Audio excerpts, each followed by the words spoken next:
नमस्कार मित्रों, एक बार पुनः मेरे चैनल में आप लोगों का स्वागत है। आज हम लोग पढ़ेंगे रीजनिंग में पजल।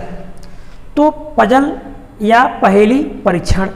तो पहेली परीक्षण जो होता है इसमें कुछ उलझे हुए प्रश्न होते हैं, अर्थात इसमें संबंधों को एक दूसरे से तुलना कर देता है।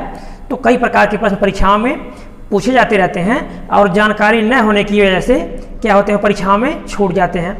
तो हम इसको इतने अच्छे से पढ़ेंगे कि कोई भी प्रश्न जो पहेली परीक्षण से संबंधित है परीक्षाओं में नहीं छूटेगा, क्योंकि यदि एक पहेली दिया होता है तो उस पर 4 या 5 प्रश्न लगभग बनाए जाते हैं। अब हम शुरू करते हैं। पहला प्रश्न है, एक परिवार में A, B, C, D, E एवं F 6 सदस्य हैं। समूह में 2 विवाहित युगल हैं। परिवार में 2 इंजीनियर, 1 टीचर, 1 समाजशास्त्री व 2 कलाकार हैं। दोनों इंजीनियर समलंगी हैं। ए और सी का एक ही व्यवसाय है। टीचर की शादी इंजीनियर के साथ हुई है तथा एक कलाकार की शादी महिला समाजशास्त्री के साथ हुई है। ए एक कलाकार है तथा ई एक पुरुष इंजीनियर है। दोनों ही अविवाहित हैं। एफ बी का पति है। अब इसमें क्या होता है, हम सबसे पहले चाहे जितना ही कठिन प्रश्न क्यों न आ जाए, जब तक हम उसको थोड़ा सा हल नहीं करेंगे तब तक प्रश्न का समाधान नहीं होगा। जब हम थोड़ा हल करते हैं तो धीरे धीरे प्रश्न क्या होते हैं, अपने आप हल होते चले जाते हैं। तो हम सबसे पहले इनके जो व्यवसाय हैं हम व्यवसायों को लिख देंगे। तो दो इंजीनियर हैं।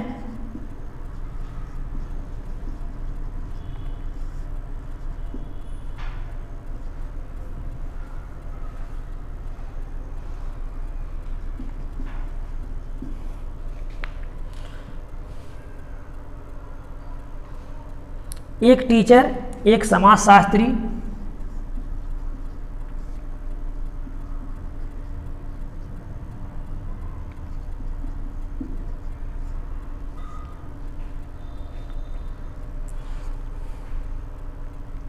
हाँ 2 कलाकार,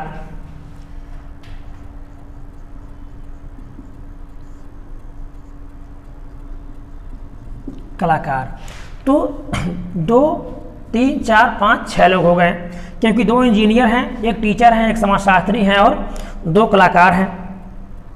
अब प्रश्न में कहा गया है कि दोनों इंजीनियर समलंगी हैं, अर्थात ये जो दोनों इंजीनियर हैं वो एक ही लिंगी हैं, या तो वह पुरुष होंगे या तो वह महिला होंगे। ठीक, अगर ये पुरुष है तो ये भी पुरुष होगा, ये महिला है तो ये भी महिला होगी। अब कह रहा है ये एक कलाकार है तथा ई एक पुरुष इंजीनियर है और दोनों ही अविवाहित हैं। तो कह रहा है ए एक कलाकार है और ई एक पुरुष इंजीनियर है। तो ई हो जाएगा पुरुष, क्योंकि इंजीनियर 2 हैं तो ये भी इंजीनियर हो किसी एक को हम मान लेंगे ई, चाहे इसको मान लें या इसको मान लें, लेकिन अगर यह पुरुष है तो यह भी पुरुष हो जाएगा। अब कलाकार, ये एक कलाकार है, ये को हम कलाकार बना दिए। फिर प्रश्न में कहा गया ए और सी का एक ही व्यवसाय है। ए और सी, अब हम देखेंगे यहाँ ए और सी का एक ही व्यवसाय है। तो यहाँ इंजीनियर थे, एक लोग का व्यवसाय ई हो चुका है और यहाँ एक व्यवसाय और दिख रहा है कलाकार। तो कलाकार में 2 लोग हैं। तो कहा जा रहा है प्रश्न में ए और सी का एक ही व्यवसाय है, अर्थात अगर ये कलाकार है तो सी भी कलाकार हो जाएगा। ठीक, हमको यहाँ ए और सी दोनों मिल गए, क्योंकि कह रहा है ए और सी का एक ही व्यवसाय है, तो ए कलाकार हो जाएगा, सी भी कलाकार हो जाएगा। आगे फिर हम देखेंगे टीचर की शादी इंजीनियर के साथ हुई है। टीचर की शादी इंजीनियर के साथ हुई है और यह जो ई पुरुष है पहले बता दिया गया है अविवाहित है। ए भी अविवाहित है और ए भी अविवाहित है, अर्थात यह दोनों अविवाहित हैं। ठीक, यह दोनों अविवाहित को पहले बताया जा चुका है। अब टीचर की शादी इंजीनियर के साथ हुई है, अर्थात यह दोनों आपस में क्या हैं, विवाहित हैं। यह दोनों आपस में विवाहित हैं। अब विवाहित हैं तो जो इसका व्यवसाय था, अरे ये दोनों एक लिंगी हैं, अर्थात अगर ये पुरुष है तो ये भी पुरुष है, ये महिला है तो ये भी महिला है। तो हमको पहले से मिल चुका है कि ये एक पुरुष है तो यह भी पुरुष होगा, इसका शादी इसके साथ हुआ है अर्थात यह महिला होगी। तो टीचर क्या हो जाएगी, महिला हो जाएगी। अब हमारे पास बचे हैं समाजशास्त्री। फिर प्रश्न में कहा गया है महिला समाजशास्त्री के साथ एक कलाकार की शादी महिला समाजशास्त्री के साथ हुई है। अब यह अविवाहित है, अर्थात यह कलाकार जो है उसकी शादी महिला समाजशास्त्री के साथ हुई है। ठीक, तो ये महिला है। जब ये महिला हो गई तो ये क्या हो जाएगा, ये पुरुष हो जाएगा। ये पुरुष हो गया और ये महिला हो जाएगी। अब प्रश्न में क्या कहा गया, ये एक कलाकार है, यहाँ दोनों ही अविवाहित हैं। एफ बी का पति है, एफ बी का पति है, तो एफ बी का पति है। यहाँ देख रहे हैं दो विवाहित युगल जो हैं आपके, एक युगल तो यहाँ है, एफ बी संबंध कोई नहीं है, तो यहाँ एफ बी का पति है, अर्थात पुरुष जो है वो पति है, ये महिला है, तो यह हो जाएगा एफ, यह हो जाएगा एफ और ये हो जाएगा बी, क्योंकि एफ बी का पति हो जाएगा। एफ बी का पति अर्थात यह जो इंजीनियर है क्या है, एफ है, और जो टीचर है वो बी है। अब बच गई महिला समाजशास्त्री। तो महिला समाजशास्त्री अर्थात A B C D E, हाँ ए हो गया, बी सी डी हमारे पास नहीं है, तो समाजशास्त्री कौन हो जाएगा, डी समाजशास्त्री हो जाएगा। अब सबकी तुलना सबसे हो चुकी है। ठीक, सबकी तुलना सबसे हो चुकी है। यहाँ हम देख रहे हैं ये दोनों का संबंध, इधर ये तीन लोग हैं, तो सबकी पदवी और कौन कौन है ये हमको मिल चुका है, कौन पुरुष है कौन महिला है ये भी मिल चुका है। अब प्रश्न में पूछा गया है कि टीचर के साथ शादी किसकी हुई है। टीचर के साथ, तो टीचर के साथ शादी किसकी हुई है, ये आपकी शादी टीचर के साथ हुई है, तो हमारा उत्तर हो जाएगा एफ। एफ हमारा उत्तर हो जाएगा, पहला प्रश्न का उत्तर हो जाएगा एफ। अगला प्रश्न है समाजशास्त्री कौन है, तो समाजशास्त्री डी हो जाएगा, क्योंकि सी ए उधर हो गए, एफ बी इधर हो गया, ई यहाँ हो गया, तो समाजशास्त्री दूसरे प्रश्न का उत्तर हो जाएगा डी। समाजशास्त्री कौन है, डी हो जाएगा। अगला प्रश्न है कौन सा विवाहित युगल है, तो विवाहित युगल में हम देख रहे हैं डी और सी। तीसरा प्रश्न पूछा गया कौन विवाहित युगल हैं, तो डी और सी यहाँ विवाहित युगल हैं और एफ और बी यहाँ विवाहित युगल हैं। ठीक, तो एफ और बी तथा डी और सी ये दोनों विवाहित युगल हो जाएंगे। अगला प्रश्न पूछा गया उपरोक्त जानकारी में कौन सी सूचना अनावश्यक है, जो पहले जानकारी दे दी गई है प्रश्न में, जिसको हम लोगों ने इसको बैठा दिया है। तो उपरोक्त जानकारी के अनुसार यदि हम इसमें से एक भी जानकारी निकाल देते हैं, यदि एफ बी का पति इसको हम निकाल दें तो यहाँ कन्फर्म नहीं हो पाएगा कि एफ बी,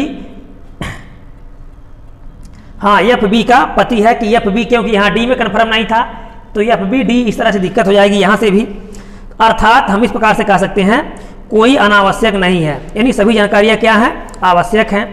अगला प्रश्न पूछा गया बी का व्यवसाय क्या है, तो हम देख रहे हैं बी का व्यवसाय, बी एक टीचर है। अगला प्रश्न पूछा गया पांचवा बी का व्यवसाय क्या है, तो बी क्या हो जाएगा, यहाँ हम देख रहे हैं बी टीचर है। ठीक, ये हो गया पहले प्रश्न का समाधान।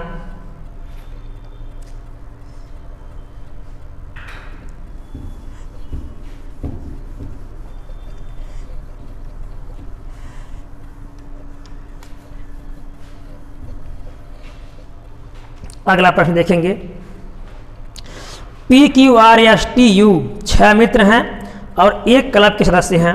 ये लोग अलग अलग खेल football, cricket, tennis, basketball, badminton और वॉलीबॉल खेलते हैं। टी जो कि पी और एस से लंबा है टेनिस खेलता है, जो उनमें सबसे लंबा है वह बास्केटबॉल खेलता है, उनमें जो सबसे नाटा है वह वॉलीबॉल खेलता है। क्यू और यस न तो वॉलीबॉल खेलते हैं और न ही बास्केटबॉल खेलते हैं, आर वॉलीबॉल खेलता है। ऊंचाई के अनुसार टी, क्यू जो फुटबॉल खेलता है और पी के बीच में है। अब इस पहेली के आधार पर हम प्रश्नों को हल करेंगे। सबसे पहले हम पहेली को यहाँ बैठा लेंगे, उनके खेल क्या हैं, कौन व्यक्ति है और किस खेल को खेलता है। तो इसमें कहा गया है कि हाँ, हम हमेशा बड़े वाले को इस साइड में लिखते हैं और छोटे वाले को इस साइड में कर देते हैं। तो बड़े छोटे को बता दिया गया है। सबसे पहले हम बड़े और छोटे को सेट कर लेंगे। तो कह रहा है उनमें जो सबसे लंबा है वह बास्केटबॉल खेलता है।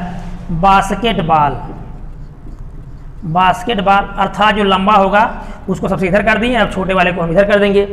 फिर कहा गया है और वॉलीबॉल खेलता है और जो सबसे नाटा है वह वॉलीबॉल खेलता है। अर्थात आर क्या है, आर आर सबसे छोटा है और वह वॉलीबॉल खेलता है। आर सबसे छोटा है और वह वॉलीबॉल खेलता है। आर सबसे छोटा है और वह वॉलीबॉल खेलता है। और जो खेल है, हाँ, पी एस से लंबा है, टेनिस खेलता है। पी एस से लंबा है, ठीक, कहा जा रहा है पी किससे लंबा है, एस से लंबा है। पी, हाँ, पी जो पी और एस से लंबा है, पी और एस से लंबा है, टी अर्थात पी और एस से लंबा है, पी और एस। लेकिन पी और एस में कौन लंबा है इसके बारे में पता नहीं है। तो टी क्या खेल रहा है, टेनिस खेल रहा है। टी के बारे में टेनिस बता दिया गया, लेकिन क्या कहा जा रहा है, टी पी और एस से लंबा है, लेकिन इन दोनों में कन्फर्म नहीं है कि कौन लंबे हैं, इसलिए हम इसको ऐसे रखेंगे। जब हमको पता चल जाएगा तो हम इसको इधर या उधर दोनों में से हम आगे कर देंगे। हाँ, और क्या कह रहा है, हाँ, क्यू और एस न तो वॉलीबॉल खेलते हैं न ही बास्केटबॉल। क्यू और एस, तो क्यू और एस हमारे पास खेल बचा है, हाँ, खेल बचा है tennis, badminton, tennis, badminton, tennis, badminton, basketball,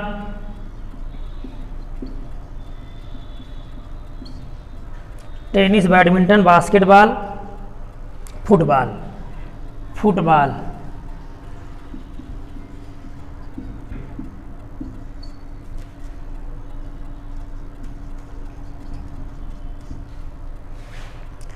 तो football, basketball, tennis, badminton, basketball, football, volleyball.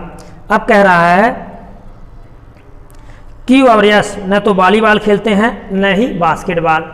तो क्यू और एस न वॉलीबॉल खेलते हैं और न बास्केटबॉल खेलते हैं। तो बास्केटबॉल,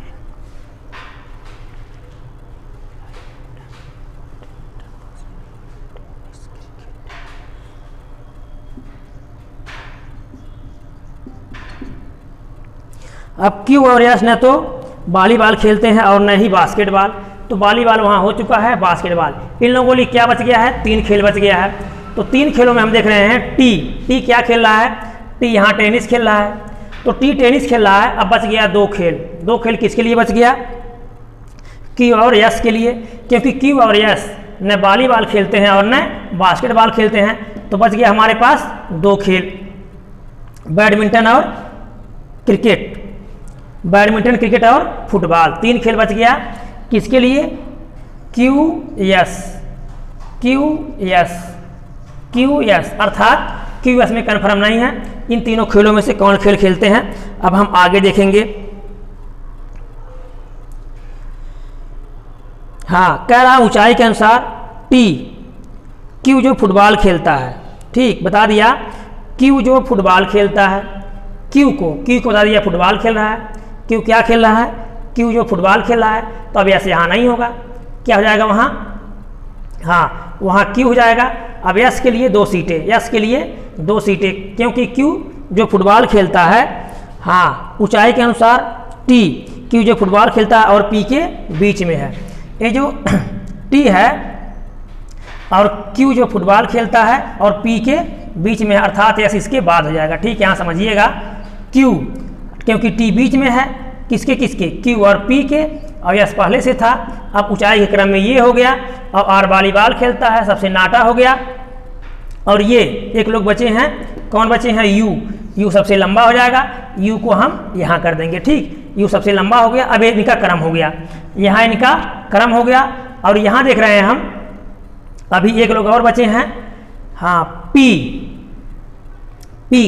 और एस। तो पी और एस के लिए प्रश्न में कोई खेल नहीं बताया गया है कि, हाँ, टी जो कि पी और एस से लंबा है, टेनिस खेलता है, तो सबसे लंबा है बास्केटबॉल खेलता है, सबसे लंबा यू हो गया, बास्केटबॉल खेलता है। उनमें जो सबसे नाटा है वह वॉलीबॉल खेलता है, आर सबसे नाटा हो गया। क्यू और एस न तो वॉलीबॉल खेलते हैं और न ही बास्केटबॉल। क्यू और एस न तो वॉलीबॉल खेलते हैं और न बास्केटबॉल खेलते हैं। ऊंचाई के अनुसार, टी क्यू जो फुटबॉल खेलता है, क्यू जो फुटबॉल खेलता है, और हाँ टी क्यू जो फुटबॉल खेलता है और पी के बीच में है। तो क्यू जो फुटबॉल खेल रहा है तो क्यू हमको फुटबॉल मिल गया, अब बच गया यस, यस यहाँ आ गया, क्यू को हम फुटबॉल पे कर दिए, और पी के बीच में है, अर्थात यहाँ जो लफड़ा था किसमें था, पी और यस में था, पी और यस में था। तो अब इसके बीच में जब टी होगा अर्थात यस क्या हो जाएगा, पी से छोटा हो जाएगा। तो इनका एक क्रम हो गया बैठने का और इनका ये खेल का क्रम हो गया। इन दोनों लोगों में कन्फर्म नहीं है पी और यस में, किसके अनुसार, प्रश्न के अनुसार कि क्रिकेट पी खेलता है कि यस खेलता है और बैडमिंटन पी खेलता है कि यस खेलता है। अब हम प्रश्नों को हल करेंगे। प्रश्न है यस क्या खेलता है, तो यस के बारे में पूछा गया है, तो बैडमिंटन या हाँ क्रिकेट, या तो क्रिकेट हो जाएगा या बैडमिंटन हो जाएगा। अगला प्रश्न, इनमें से कौन आर से लंबा है पर पी से नाटा है। आर से लंबा है, आर से लंबा है पर पी से नाटा है, तो हमारा उत्तर हो जाएगा क्या, यस, क्योंकि हम देख रहे हैं यहाँ हमको दिख रहा है कि यस आर से लंबा है और पी से नाटा है। हाँ अगला प्रश्न है, इनमें कौन बास्केटबॉल खेलता है, तो बास्केटबॉल यू खेलता है, क्योंकि सबसे लंबा यहाँ जब बैठने की प्रक्रिया थी तो यू बचा था और ये सबसे लंबा है, तो हमने क्या कर दिया, यू को इधर कर दिया और यू क्या खेलता है, बास्केटबॉल खेलता है। हाँ अब प्रश्न है, निम्नलिखित में से कौन सा कथन सत्य नहीं है। टी आर से लंबा है, टी आर से, हाँ टी, तो हम देख रहे हैं टी आर से लंबा है, कथन सत्य है। दूसरा है यू क्यू से लंबा है, यू क्यू से लंबा है, ये भी सत्य है। हाँ क्यू यस से नाटा है, क्यू यस से नाटा है, ये भी सत्य है। आगे पी आर से लंबा है, पी आर से लंबा है, पी आर से लंबा है, ये भी सत्य है। यू क्यू से लंबा है, यू ये भी सत्य है। टी आर से लंबा है,